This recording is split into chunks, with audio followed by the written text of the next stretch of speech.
Right, you're watching TVC Breakfast. Now, let's head to Port Harcourt. Our correspondent Uche Okoro is standing by now to take us through the papers and what Nigerians in Port Harcourt are saying. Uche Okoro, good morning. It's over to you now. Good morning to you. Very interesting conversation you're having in the studio. I see you were all enjoying yourselves. I was quite interested in listening from here in Port Harcourt. I have about 9 papers here, and it's all about politics. Politics dominating the headlines of the about 9 national daily that I have in front of me. So I'll just get straight to it and talk to my friend here on my right. What's your name, sir?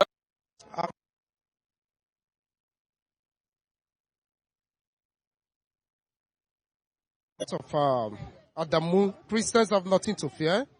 Muslim. Just hold on. That's This Day newspaper, as you can see. Onyeka wants to talk about This Day newspaper. Here, Muslim ticket reflects Nigeria's reality. Adamu, Christians have nothing to fear. Muslim ticket reflects Nigeria's reality. Go ahead, sir. I want to briefly talk on Adamu's assertion. And did just say that Adamu's assertion is an erroneous one. And it cannot in any way marry with what we call the contemporary Nigeria. Marry with the ideas of contemporary Nigeria. Because Nigeria remains a multi-religious country. And the way we have statistically speaking, about 45 to 50% of Christian population in Nigeria, about 45 to 50% Muslim population in Nigeria.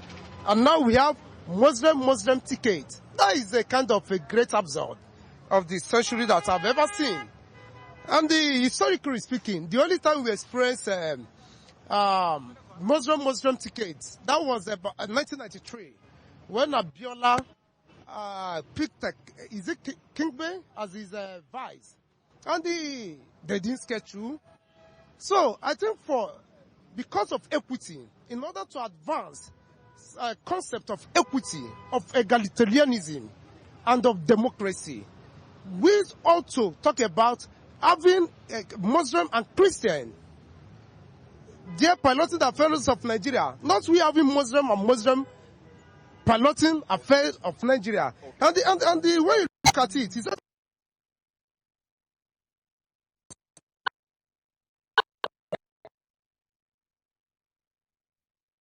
All right, Nigerians, they are still reacting to the Muslim. It seems that's the biggest topic so far on the papers and on the lips of Nigerians right now. And I wonder why the hypocrisy about these things with the APC. It means that they really love APC very much. Either they love APC very much or they're afraid of APC very much. That they are so embroiled. Okay, I think Uche is back now.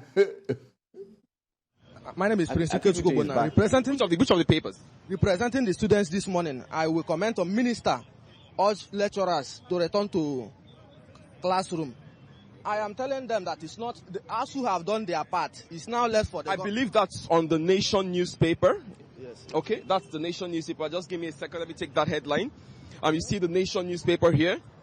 ASU unilaterally fixed teachers' salary, says federal government. ASU unilaterally fixed teachers' salary, says the federal government. That's the headline this morning on the Nation newspaper that my friend Ikechukwu wants to talk about. Go ahead. So the ASU have done their part. They told they have fulfilled everything. And you see that it's not their fault. These people, I said it yesterday, that they have families. They have what federal government, the baton have been thrown to federal government. Now they should sign the agreement. Then we can go back to classroom. Because these people have been signing agreements since many years now, and nothing has, it haven't yielded any fruit. Now, I urge the federal government, Mr. President, I urge the ministers, I urge Chris Ngige, I urge Adamu that we should go back and sign the agreement. When they are talking, it will be as if that ASU is heartless or the union is heartless. No. ASU, as it remains today, ASU is one of the strongest pressure group that we have, the strongest we have in Nigeria now. Even I call on labor this morning to also go on strike in solidarity with ASU, so that we know what we are doing, and the strike will be called off soon. Thank you. Okay, well, we've seen in Nigeria that strike is often not the answer to all of this, though, of course, it's proven to be a good way to get government's attention. But having the answer that they desire, that's another question altogether. So you also have something to say about the ongoing ASU strike? The ASU strike has been a kind of a norm that virtually every year that we experience one or two ASU strike. And I think it's that time, I believe it's that time, that both the federal authority, those who are there to navigate the affairs of ASU, and that of anything that involves education, to come together, synergize, and talk about way forward, how to advance a good education system, to how to advance and sustain a good educational system in Nigeria. Thank you very much, Onyeka. I'm very sorry. We have to leave it there. We don't have that much time, but I'm sure this is an ongoing conversation. We can do this again tomorrow. All right. So let me just before I run away from here, let's just take a few more headlines this morning. Daily Sun newspaper: more trouble for APC over the Muslim ticket. The Daily Sun here, and then back to the Nation. The front page headline: Governors, Muslim ticket, not against Christians. That's coming from the Governor's Muslim ticket, not against the Christians. And then we have the Punch newspaper this morning: decision on Shetima final, says Tinubu's men. Decision on Shetima final, says Tinubu's men. So it's all politics, like I said earlier, politics, and a little about the ASU strike. Thank you very much, Onyeka. Thank you very much, Ikechukwu. All right, back to you, studio. We're here. We're done here from the city of Port Harcourt. All right. Thank you very much, Uche, for taking us through Port Harcourt and what residents there are saying. It's really interesting, like we were mentioning, the Muslim ticket that all the papers have been having since the last 3-4 days. It's always been that story on all the papers every day up until now. It tells you how Nigerians are passionate about this, how much they know and how much some people may not have known about what is going on and how this should change the dynamics of our existence. There's ignorance sometimes on the streets. You see the fellow in Port Harcourt talking with Uche there was saying that the Abiola's ticket with King Ibe doesn't fly or something like that.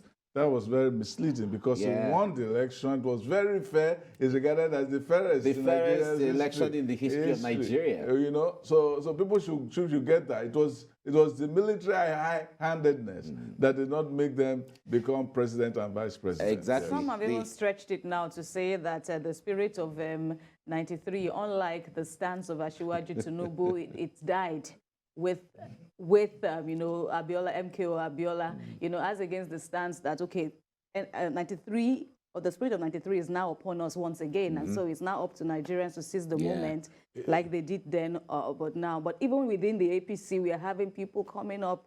Now there's a group now, the APC Christian body within that is saying, no, that has gone and it's not relevant. It's not relevant now. There are so many other Christians too who are saying that, you know what, the point there is, if we don't test these things, when are we going to move forward? When do we say we have matured? When do we say we have experimented and known that this thing is not working? Because in true terms, every administration is like an experiment. You experiment. Like in Kaduna, we were mentioning it a few days ago. Kaduna experimented the Muslim ticket for the first time in a long time. The governor and the deputy. And there was a lot of noise. There was a lot of noise. But it scaled through. But it scaled through, and there they are. And El Rufai has not, because he had a Muslim deputy, gone to the Christian community to say, okay, now that I won, I want to deal with you. Nothing like that. In fact, from the reports we're hearing from Kaduna, the whole place is the construction zone. They are turning the whole place all around. But it's all right.